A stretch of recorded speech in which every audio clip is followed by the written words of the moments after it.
I'm joined by Mark Ardington, a visual effects artist with Double Negative. That's right, yes. And you worked on a very favourite film of mine from this year, Ex Machina. Can you tell us about the work you did on that film? My role was as a CG lead, and I did the technical side behind making Ava, the AI robot at the centre of the story, making her come to life in terms of the technical stuff. So the design and all of that came about through Alex Garland and his team of concept artists and stuff like that, and then they worked with Andrew Whitehurst, our VFX supervisor, and Alex and Andrew got on they were just on the same wavelength in terms of what they were trying to achieve in terms of the design, and the creative choices they made were just great. And what I did was to help execute the technical side, to actually make the rig of Ava and some of other characters and things in the film, to help the body trackers and the renderers and all of that. So we have Alicia Vikander giving a great performance in this movie, but she's wearing like a kind of skin tight suit for most of it, or something, or and a bald cap as well, or is it over her hair? And I mean, how did you determine that, or I suppose, was there anything about the concept art that you looked at and went, "Oh shit, how am I going to do this?" Or what was challenging about it? Her design actually evolved as we went through the project. Originally, the cowl, the headpiece, was supposed to be just costume, which was made of the same kind of honeycomb material as the chest piece and the shorts and stuff. We were supposed to just be replacing the trunk, the limbs, and that was it. But when they saw what great work that we'd done on that, they found more money to replace the head as well, and the neck area, and there's a little hole at the back of her and all of that on the back of her shoulder blades, and so it kind of evolved as we went. It was a bit of an unknown as to how much of the costume we would be using and how much would be CGI in terms of what we could reuse from the costume. Could we overlay the honeycomb pattern to give the sort of outer mesh and then still be able to see through it and stuff like that? Hence the reason for not motion capturing, because we didn't want to have lots and lots of markers all over her and stuff. So there weren't any markers on her when you were filming? Or? The markers were designed into the costume. So there's like these black join band rings so they're like rubber black rings that are in the design of the costume, and they've got these little reflective studs in them. We use those as our tracking markers, and various sort of parts. So if we're tracking a headshot, we can use things like the eyes and the corners of the nose and stuff like that to help us on the face. But mainly it was about tracking the black join bands, and then that would we had to get them really, really ultra perfectly tracked.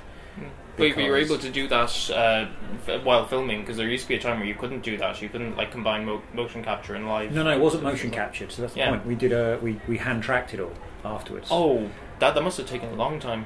Jeez, I didn't realise. Okay, because we didn't want to impose any constraints on how they filmed it by having to set up some motion capture sessions or anything like that. We wanted them just to be able to act and direct as they wanted. Well, that's what they asked for. Well, I get it now. I mean, and the results look great. I mean, you managed to get I assume the honeycomb is like the most efficient shape, to sort of pack together like that, and it's just. It ends up looking great, but it's like, how do you get the sort of translucent quality to it, where you can sort of see through her torso, and you sort of see the bit of background as they're moving along and everything? It's just all looks so seamless. There are many, many people involved in doing that. So we have artists who will do rubber out areas of her out, and then paint in the background or tracking backgrounds and stuff like that. So then you've got people like Andrew, who's actually. Andrew Whitehurst led all of the visual development and the look, and worked out, because he knew kind of some of the intentions that Alex was looking for about how the light would play on the mesh and how much we'd see, and they worked together to kind of through various iterations of would there be little lights on her, what would be distracting, what would not, how much they want to see through, how much they didn't. A key thing that Alex Garland was interested in was to be able to use the costume and the lighting to help tell his story. And what I mean by that is that at times he wanted you to see her. Well, essentially, he wanted you to take Ava as a robot, as an android. But then, in certain lighting conditions, he wanted the mesh to be able to fill in, and so it would make her feel more like a girl or a woman, because of the way that the lighting was bouncing, and you couldn't see through it so much and stuff like that. The way that the light played on her. Because he's playing with the conceptions of is she a robot, is she real? So was there any pre-lighting for those scenes, or were you just going on what the lighting was on the set? The lighting was as was on set, obviously, but it was. I wasn't on set, so I'm not entirely sure. Andrew went on set and helped advise on that sort of thing. Okay. But what we did do when they started filming, Andrew sent us some stills from set, which we then turned into. We just made Ava, projected the. Well, we fit our rig to and rendered it to the plates. Mocked up some shots in Photoshop just as single still images, but that really, really helped inform them as to how the composition was. So, for example, if you just film Ava as a person, the composition of the frame changes drastically when you can see through various parts of her, because things are filled in and things are not. And that's also going to affect, as you pointed out, how you might want to light her, because it's very, very different when certain parts are sort of transparent. I mean, I suppose that is an issue in general in visual effects, I suppose, is making creatures and then having them stand out against the background. I was talking to some of the guys from Framestore earlier, and I was talking to them about sort of general trends in the industry, like say comparing Jurassic Park to Jurassic World. If Jurassic Park has quite a lot of practical effects, in a Jurassic World, it's almost as if like the background kind of flattens out or something, or just looks more hyper real than visual effects would have been previously. Do you think there's any sort of technical or economic reason why there's a sort of change like that, or do you think there isn't a sort of negative change going on in the industry? Visual effects films fall into one of two categories. Most of them fall into I'm a visual effect, I'm all singing and dancing, and they really want you to see it, they want you to notice it, they want to show off that they've spent this money on the visual effect.